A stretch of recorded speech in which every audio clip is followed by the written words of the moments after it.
Hey guys, Mile High TV back up with another video. In today's video, we're going to be going over that same dragon army that I've been showing you guys and telling you guys about. This has been by far the most consistent army I've used in Legend League so far. Today I went plus 296. I failed my first two attacks and then 3-starred everything else. My first two attacks, I was trying to attack on break while I was at work, and I was really distracted as people were talking to me, so I highly recommend not doing that and attacking when you're not distracted. If it wasn't for that, I could have probably got a plus 320 or at least like a plus 309, something like that, but still plus 296. And this base has been doing really well for me on defense. As you see here, what did I get? Only 3-3-stars so far out of 7 attacks. It's been really good, so if you guys want this base, let me know in the comments and I can make a video on this base. It's been doing really well for me. Even if I have a bad attacking day, this base has been clutching up for me and at least making me go positive. So here's the army.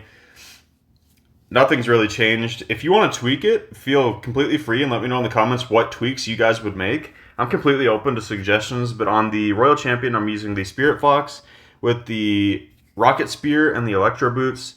On the Queen, I'm using the Frosty with the Healer Puppet and the Giant Arrow. The Warden, I'm using the Owl with both books.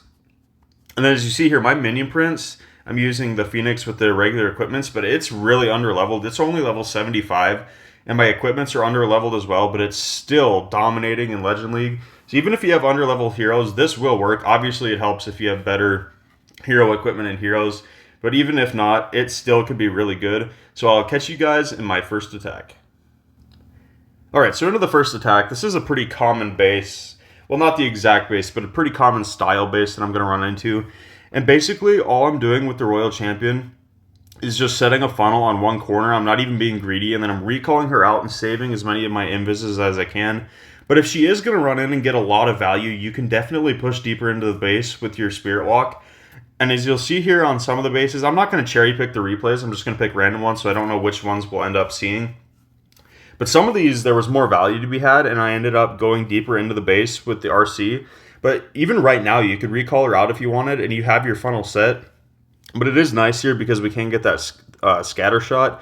We could get some more stuff here, but we're running into the enemy clan castle, which is a bunch of ice golems, which is really annoying, which basically just ends up making you waste a bunch of your invises. But I made the ice golems invisible there so I could get this multi-inferno tower, and then I recall her out. So we got pretty good value there, and as you see, we have a deep funnel set.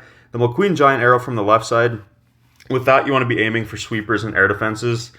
I'm not very good with it, so I missed the sweepers a lot, but I believe I got the one I was aiming for there, and I got an air defense. That's pretty good. And as you see here, we have a nice, easy funnel right down the middle.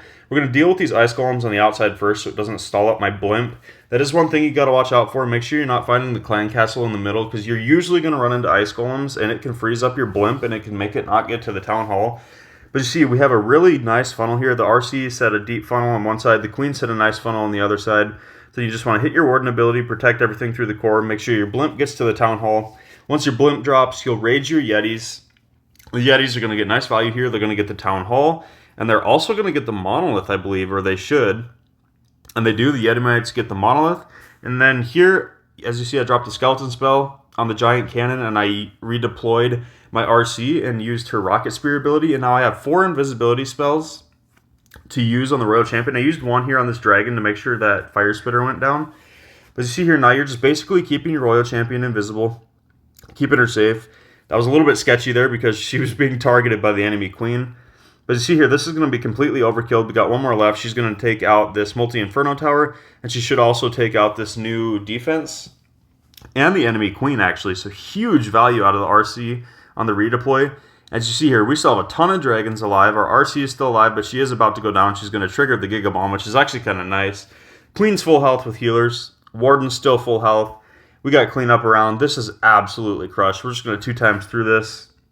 How many dragons do we still have? 1, 2, 3, 4 dragons, I believe. Queen's still full health. That was pretty overwhelmingly crushed. So I'll catch you guys in another replay.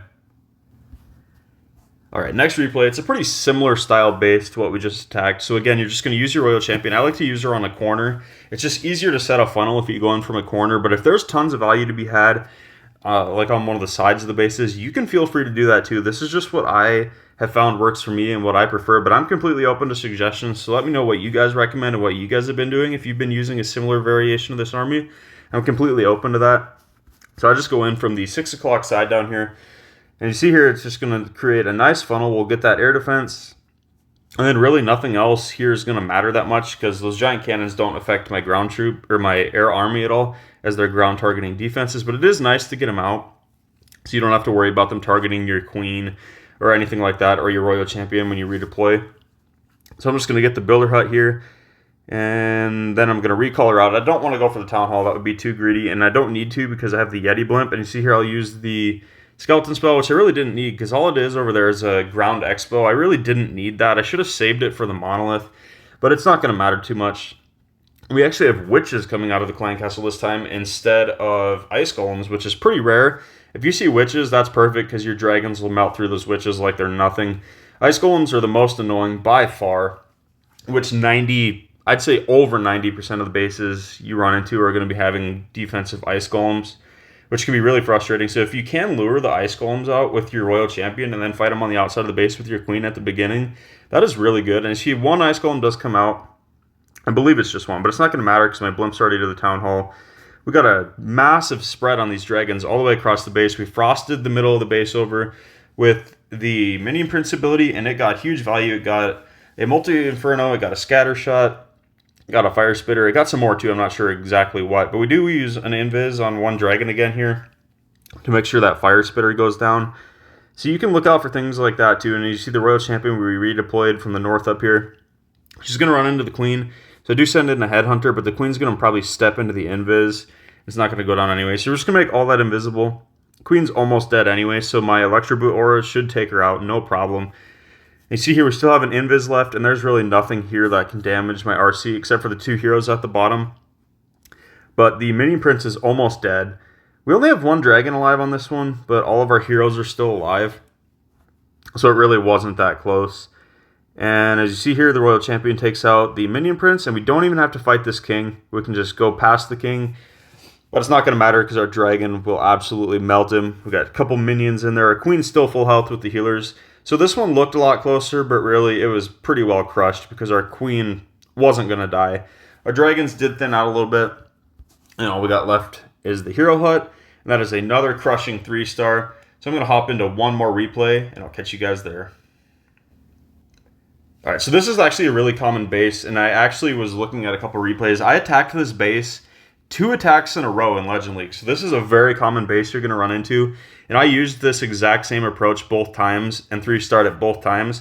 So I've just been coming in from right over here by the clan castle because I want to lure out the ice golems first, if at all possible. You see there he had some archers and a headhunter, but some people will have 10 archers, so it's going to take a little bit longer to lure them out. But it's no big deal because you have a little bit of space in between your invises and your spirit fox to where it's going to lure that out anyway. As you see, we get the ice golems pulled. And both fire spitters are right here, which is also a reason I like to come in from this side on this base. And you see with our Royal Champion Electro Boots, we're going to take out both of these fire spitters, which is really nice. We're just going to recall her out. Honestly, I should have let her just finish off those ice golems there because they were almost dead. Then we drop a skeleton spell on the giant cannon, and we'll use our queen's giant arrow across the base right there. These giant cannons can do a lot of damage to you if they're targeting your queen right away, so I like to use a skeleton spell on them just to distract them to keep your queen alive. Because if you keep your queen alive, your chances of 3-starring go way up. If she dies, you can still 3-star pretty often, but if she stays up for a long part of the attack, you're pretty much guaranteed to 3-star because she just gets so much value on the outside of the base. See here, we finish off the funnel, fighting off that last ice golem on the outside. Spam our dragons in with the minion prince, the warden, the blimp. Make sure you catch your blimp in the warden ability.